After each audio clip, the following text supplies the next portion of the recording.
রাত এখন বাজে 12:30। রিকশাওয়ালা মামার সাথে ছুটে চলছি আমরা দুই ভাই।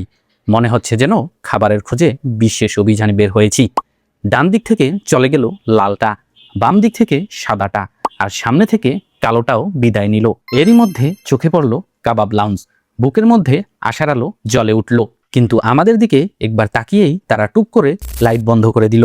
যেদিকেই তাকাই সেদিকেই শুধু নীরবতা। রাস্তা ফাঁকা, দোকান ফাঁকা, তার সাথে আমাদের পেটটাও ফাঁকা।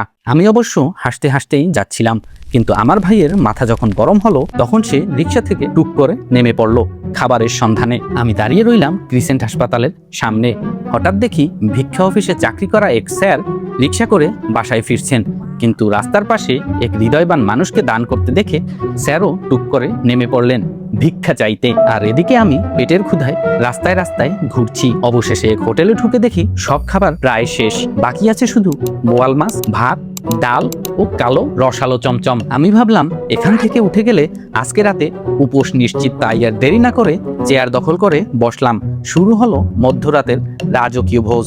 বোয়াল মাছ, ভাত ও ডাল। খাওয়া দাওয়া শেষে পেট ডলতে ডলতে মনে হলো জীবনের সবচেয়ে বড় যুদ্ধটা জিতে ফেলেছি। তারপর ধীর পায়ে বিজয়ীর বেশে রওনা দিলাম বাসার উদ্দেশ্যে।